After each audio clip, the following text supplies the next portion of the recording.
নমস্কার, তোমাদের সকলের প্রিয় পাঠশালায় আরও একটা নতুন ক্লাস নিয়ে হাজির হলাম তোমাদের সামনে। আজকে আমি তোমাদের সাথে আলোচনা করব ক্লাস 4-এর উইংস পার্ট 3 158 পৃষ্ঠার। দেখো এটি প্যাসেজ দেওয়া আছে, সেটা আমরা পড়বো আগে, তারপর কোয়েশ্চেনগুলোর আমরা অ্যান্সার লিখব।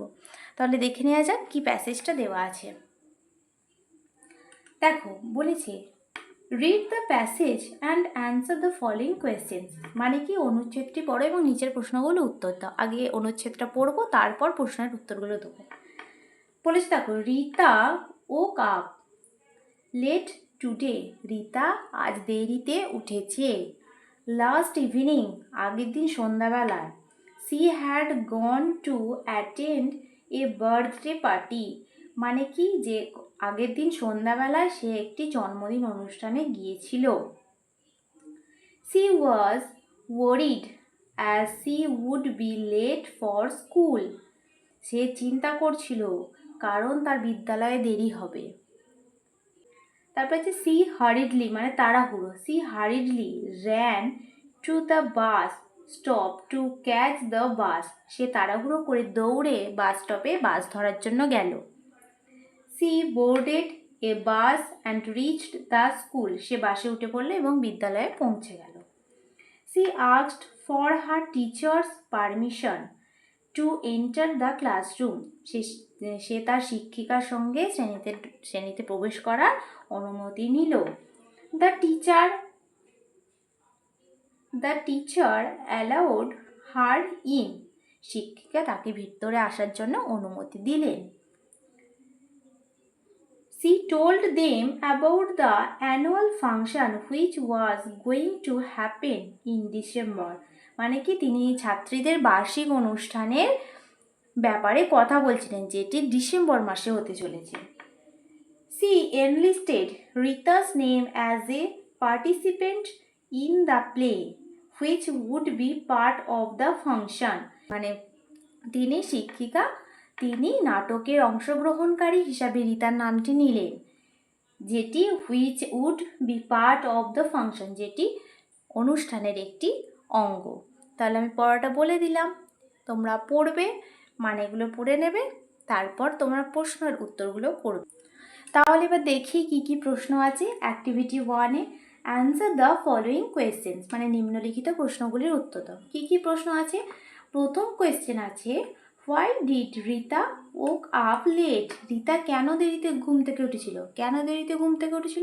কারণ রিতা গতকাল সন্ধ্যায় একটি জন্মদিনের অনুষ্ঠানে গিয়েছিল, তাই সে দেরিতে ঘুম থেকে উঠেছিল। তাহলে এটা আমরা ইংরেজিতে কি লিখব?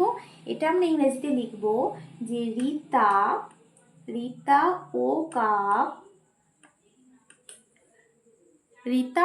Cup late today because last evening, LAST মানে গতকাল সন্ধ্যায়,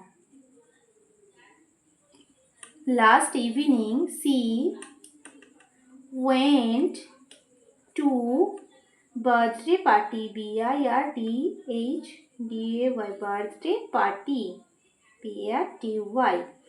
Rita woke up late today because last evening she went to birthday party. তারপরে সেকেন্ড কোয়েশ্চেনটা কি আছে? Why did Rita run হারিডলি two the bus stop. মানে কি, রিতা কেন দ্রুত বাস স্টপে দৌড়ে গিয়েছিল? কারণ রিতা দ্রুত বাস স্টপে দৌড়ে গিয়েছিল বাস ধরার জন্য। তাহলে এটা আমরা ইংরেজিতে কীভাবে লিখব? Rita run হারিডলি two the bus stop, hurriedly to the bus stop, STOP, bus stop to catch the bus, মানে কি, বাস ধরার জন্য সে দ্রুত তাড়াতাড়ি বাস স্টপে গিয়েছিল। তারপরে থার্ড কোয়েশ্চেন আছে, what did the teacher tell the students. মানে কি, শিক্ষিকা ছাত্রছাত্রীদের কি বলছিলেন? শিক্ষিকা ছাত্রছাত্রীদের বলছিলেন যে ডিসেম্বরে একটি বার্ষিক অনুষ্ঠানের সম্পর্কে। তাহলে এটা আমরা ইংরেজিতে কিভাবে লিখব? দ্য টিচার দ্য টিচার টেলটা হয়ে যাবে টোল্ড দেম অ্যাবাউট দ্য বার্ষিক অনুষ্ঠানের জন্য annual function FUNCTION function which was going going to happen happen in December DECEMBER. The teacher told them about the annual function which was going to happen in December. শিক্ষিকা তাদের বার্ষিক অনুষ্ঠানের সম্পর্কে বলেছিলেন যেটি ডিসেম্বরে অনুষ্ঠিত হতে চলেছে। তাহলে তোমরা আগে প্যাসেজটা পড়বে, তারপরে এই কোয়েশ্চেনের উত্তরগুলো করবে, না হলে তোমরা এটা বুঝতে পারবে না। তারপরে অ্যাক্টিভিটি 2 এ কি বলেছে দেখো, right T for true statements and A for false statements in the boxes given, মানে কি নিচে দেওয়া কথাটিতে সত্য তথ্যের জন্য লিখতে হবে টি আর মিথ্যের জন্য লিখতে হবে এফ। তাহলে দেখা যাক কি কি আছে। Rita woke up early in the morning, এটা কি হয়ে যাবে false. Rita had a birthday party on the previous day, এটা হয়ে যাবে T true. She goes to school by the train, এটা হয়ে যাবে ফলস, কারণ সে বাসে করে স্কুল যায়। Rita wrote her name as a participant in the dance competition, এটাও হয়ে যাবে ফলস। তাহলে তোমরা এগুলো ট্রু ফলসগুলো লিখে নেবে। তারপরে অ্যাক্টিভিটি 3 তে দেখো কি বলেছে, rearrange the sentences in the correct order, মানে সঠিক ক্রম অনুসারে বাক্যগুলি সাজাও।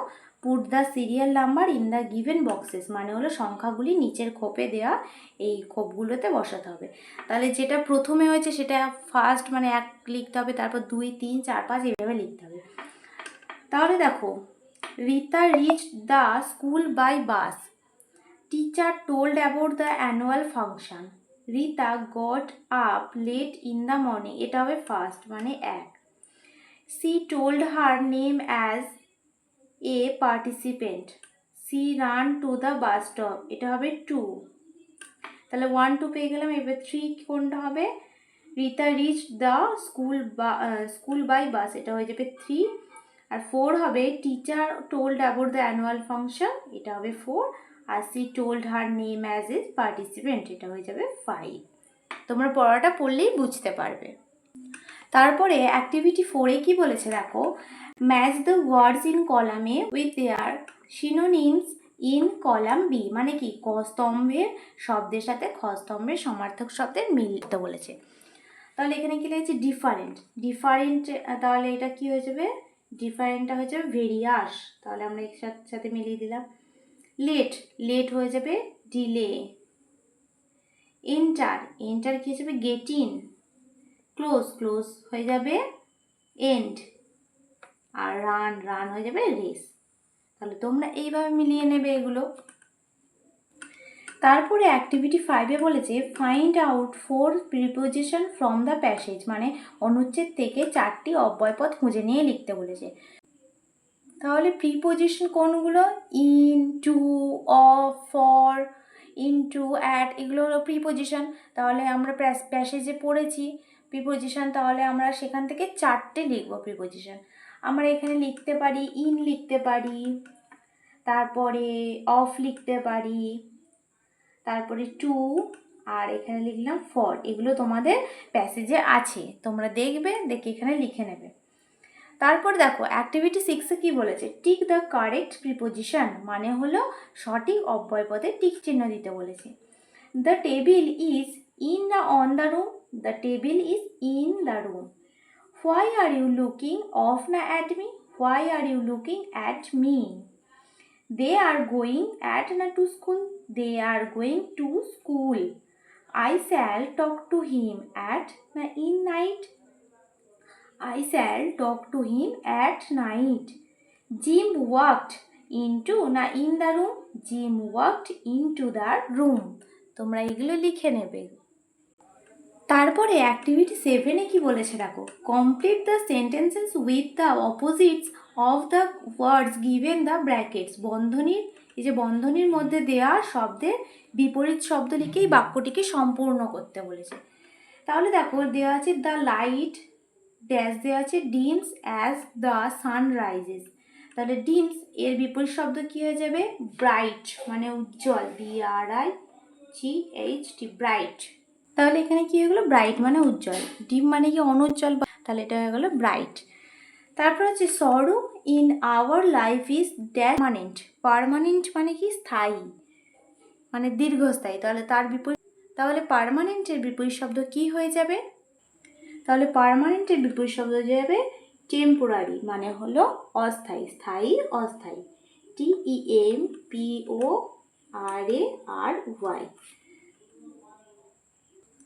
তারপর আছে the students were divided into groups dash equally. Equally মানে হচ্ছে সমানভাবে, তাহলে এর বিপরীত শব্দ হয়ে যাবে আনইকুয়ালি, আনইকুয়ালি, EQUALLY, আনইকুয়ালি। তারপরে আছে দেখো the boy had a dash unhappy day. Unhappy মানে কি? অসুখী, তাহলে তাহলে এর বিপরীত শব্দ হচ্ছে হ্যাপি, মানে হলো সুখী। The boy had a happy day. People of a region wear different types of dress. Different মানে আলাদা, তাহলে এটা যাবে সেম, আলাদার বিপরীত শব্দ যাবে সেম, মানে একই। অ্যাক্টিভিটি 8-এ বলেছে দেখো make sentences with the following words, মানে হলো নিচের শব্দগুলি দিয়ে বাক্য তৈরি করতে বলেছে। এখানে অনেকগুলি শব্দ লেখা আছে, এগুলো দিয়ে আমাদের সেন্টেন্স লিখতে হবে। তাহলে দেখো, তাহলে আমরা ইভিনিং দিয়ে কী সেন্টেন্স লিখবো? ইভিনিং মানে সন্ধ্যাবেলা, তাহলে এটা লিখবো যে সোমা সন্ধ্যাবেলা পড়ার ক্লাসে যাবে। তাহলে এটা সেন্টেন্সটা কীভাবে লিখবো? Soma will go to tuition, TUITION, tuition class in the evening, EVENING, evening. Soma will go to tuition class in the evening, মানে সোমা সন্ধ্যাবেলা পড়ার ক্লাসে যাবে। তারপর হচ্ছে বার্থডে মানে জন্মদিন, এটা দিয়ে একটা সেন্টেন্স লিখবো, আমি আমার বোনের জন্মদিনের জন্য কেক তৈরি করতে যাচ্ছি। তাহলে এটার ইংরেজিটা কীভাবে লিখবো? I am going to make, কি তৈরি করতেছি? কেক। মেক কেক ফর, কার জন্য? বোনের জন্য। Cake for my sisters, SISTER sisters birthday, BIRTHDAY, birthday. I am going to make cake for my sister's birthday. তারপর হচ্ছে জেস্চার মানে অঙ্গভঙ্গি করা, মানে অঙ্গিভঙ্গি করা। তাহলে এটা দিয়ে কী বাক্য রচনা লিখব? সে তার হাত দিয়ে অঙ্গভঙ্গি করলো। তাহলে এটা আমরা ইংরেজিতে কীভাবে লিখবো? সে he made, made a gesture, GESTURE, made gesture with, হাত দিয়ে, with his hand, সে তার হাত দিয়ে অঙ্গভঙ্গি করলো। তারপর হচ্ছে পার্টিসিপেন্ট মানে হচ্ছে অংশগ্রহণ করা। তাহলে এটা দিয়ে কি বাক্যটা লিখবো? সেন্টেন্সটা Rima is an active, ACTIV, active participant, মানে হলো রিমা একজন সক্রিয় অংশগ্রহণকারী। তাহলে তোমরা এখানে যে কোনো বাক্য তোমাদের নিজেদের মতো করে তোমরা লিখবে। তারপরে দেখো অ্যাক্টিভিটি 9-এ কি বলেছে? Given below is the routine of Sabina for 5 days after school, মানে কি নিচে সাবিনা বিদ্যালয়ে ফেরার পর 5 দিনের কাজের তালিকা দেওয়া আছে। Write 5 sentences on what she does on this day, মানে ওই দিনগুলো সে কি করে সেইটা নিয়ে 5টি বাক্য লিখতে বলেছে। দেখো এখানে লেখা Monday, Tuesday, Wednesday, Thursday, Friday. সেখান থেকে তোমাদের 5টা বাক্য লিখতে হবে। তাহলে আমি তোমাদের লিখে দেখাচ্ছি। ফার্স্ট কি আছে? মানডে। আর এখানে কি আছে? Attends music class. তাহলে এটা দিয়ে আমরা কি বাক্যটা লিখতে পারি? এরকমভাবে লিখতে পারি যে অন মানডে কে বলেছিল? সাবিনা। তাহলে এরকমভাবে লিখতে পারি on Monday Sabina attends music class, মানে কি সোমবার সাবিনা সঙ্গীতের ক্লাসে যায়। তাহলে এটা আমরা লিখি। তাহলে আমরা প্রথমটা কি লিখবো? মানডে দিয়ে কি লিখবো? On Monday, on Monday, on Monday Sabina, SABIN, Sabina attends, ATTENDS, attends music, MUSIC, music class, CLASS class. তারপরে কি ছিল? টিউসডে ছিল। তারপর টুইসডে আছে, তারপর কি আছে? Learns dancing. তাহলে এটা দিয়ে আমরা কি বাক্য লিখব? যে on Tuesday she learns dancing, মানে সবসময় সাবিনা সাবিনা লিখতে হবে তার কোনো মানে নেই। On Tuesday she learns dancing. তাহলে কি লিখব? On Tuesday, TUESDAY, Tuesday, CSHC learns, LEARNS, learns dancing, DANCING, dancing মানে মঙ্গলবার সে নাচ শেখে। তারপর আছে ওয়েডনেসডে। তাহলে কি হবে? Place with friends. তাহলে এটা দিয়ে কি লিখবো? On Wednesday see play with friends. On Wednesday, WEDNESDAY, Wednesday see play with friends, FRIENDS, friends মানে সে বুধবার সে তার বন্ধুদের সাথে খেলে। তারপর থার্সডেতে কি আছে? Helps her mother in cooking. তাহলে এটা আমরা কি লিখবো? On Thursday she helps her mother in cooking, মানে বৃহস্পতিবার সে তার মাকে সাহায্য করে। তাহলে এটা লিখবো অন থার্সডে, THURSDAY, থার্সডে তার মাকে সাহায্য করে, she helps, HELPS, helps her mother, MOTH, mother in cooking, COOKING, cooking, বৃহস্পতিবার সে তার মাকে রান্নায় সাহায্য করে। তারপর আছে ফ্রাইডে, শুক্রবার, রিডস বুক অ্যাট হোম, মানে কি এটা দিয়ে আমরা কি লিখবো? On Friday she reads book at home, শুক্রবার সে বাড়িতে বই পড়ে। তাহলে এটা আমরা কি লিখবো? On Friday, FRIDAY, Friday she reads, reads book at home, শুক্রবার সে বাড়িতে বই পড়ে। তাহলে আজকের ক্লাসটা এই পর্যন্তই। পরের ক্লাস নিয়ে খুব তাড়াতাড়ি হাজির হব তোমাদের সামনে। যদি আমার আজকের ক্লাসটি তোমাদের ভালো লেগে থাকে তাহলে অবশ্যই লাইক, কমেন্ট, সাবস্ক্রাইব এবং শেয়ার করতে ভুলবে না। ধন্যবাদ।